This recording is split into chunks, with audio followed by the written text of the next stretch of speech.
Buenas tardes, profesora. A continuación voy a dar mi examen de investigación y herramientas técnicas del trabajo social.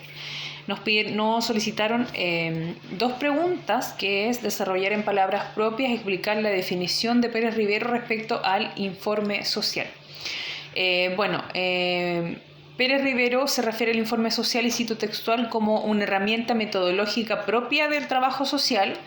Es considerada como una síntesis explicativa respecto de la situación dada como resultado del estudio, valoración y dictamen para el logro de un objetivo determinado. Finalmente, el informe social es un documento técnico escrito que permite poner en conocimiento de una persona o institución con respecto a la situación familiar, social y económica.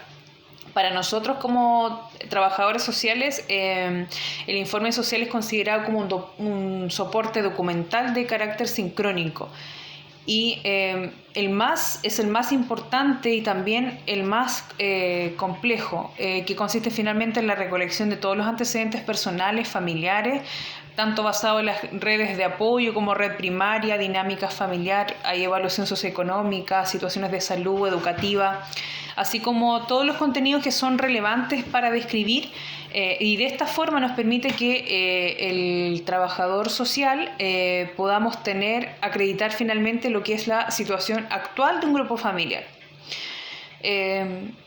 Tenemos en la pregunta número 2, en la historia reciente de nuestro país se han sucedido la ficha CAS, la ficha de protección social y actualmente el registro social de hogares. ¿Cuál es la diferencia entre este último y los instrumentos que lo antecedieron? Bueno, tenemos nosotros nuestra historia desde nuestro modelo chileno. Hay una de asignación de beneficios sociales, parte desde la época de la dictadura cívico-militar, donde se asume un rol de focalización de la política social basado en los modelos liberales residuales, y donde la ficha CAS se utiliza como instrumento de focalización, la cual asignaba finalmente y seleccionaba a los beneficiarios para quienes iban a hacer el otorgamiento de los subsidios en esa época. Preferentemente a las familias que se encontraban en condición de pobreza, y están entendidas en ese tiempo como la carencia principal de vivienda. La ficha fue en su tiempo un símbolo de cambio del paradigma del estado de bienestar, finalmente uno que distribuía beneficios según la afiliación laboral, a otro de carácter residual que asistía finalmente a los pobres. Este instrumento se empezó a utilizar en el año 79, y una década más tarde se le hizo el primer ajuste al modelo de cálculo y pasó a llamarse de ficha a ficha CAS 2. En esta se incluían las modificaciones en diversas variables y se incorporaba finalmente la vivienda como unidad de aplicación y la familia como unidad de análisis. En el tiempo de la presidencia del primer mandato de la expresidenta Michelle Bachelet se incorpora el plan de gobierno, un sistema de protección social, y para ello se modifica el instrumento de focalización, ya deja de ser ficha CAS y pasa a ser ficha de protección social, FPS, conocido para nosotros. Este empieza a operar en el año 2006. Y aquí finalmente el puntaje se calculaba mediante un algoritmo que comparaba la capacidad generadora de ingresos de los miembros del hogar versus el índice de necesidades de sus integrantes. Aquí se consideraban, en el caso de la capacidad generadora de ingresos, la capacidad de trabajo, la escolaridad, la edad, la experiencia laboral, el tipo de filiación que existía entre los miembros familiares, y el cálculo era diferenciado por hombres y mujeres y por tipos de contratos de trabajo.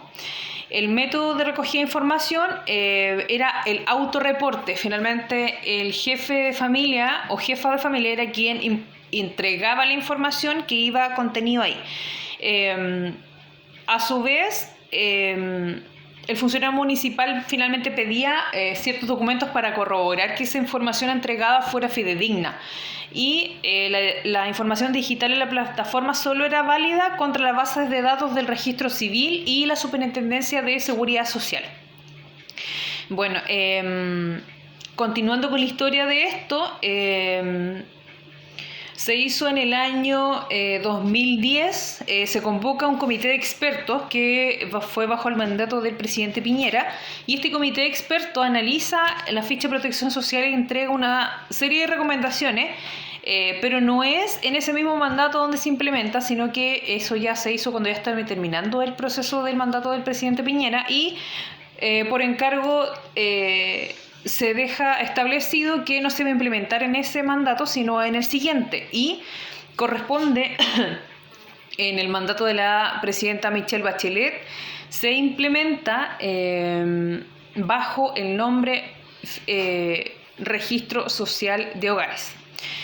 Finalmente, el Registro Social de Hogares considera la clasificación socioeconómica, que es información otorgada por el jefe de hogar, más información cruzada que otorga la Superintendencia de Pensiones, la Administradora de Fondos de Cesantía, Superintendencia de Salud, Instituto de Previsión Social, Servicio de Impuestos Internos, Ministerio de Educación, Registro Civil y todas las bases de datos del Ministerio de Desarrollo Social. Finalmente, lo que hace el Registro Social de Hogares es hoy día un complemento de ambas informaciones otorgadas, y desde ahí se calcula una base de datos que es finalmente la que te otorga el porcentaje de vulnerabilidad. Antes, finalmente, lo que era la ficha de protección social era trabajada por tramos de vulnerabilidad. Así que eso fue modificable y se trabaja ahora. Ahora en este nuevo registro social de hogares por tramos de vulnerabilidad. Perdón, me equivoqué, era en el caso de la ficha de protección social se asignaba puntaje y ahora se trabaja por tramos. Concluyendo esto, doy por finalizado mi examen. Muchas gracias.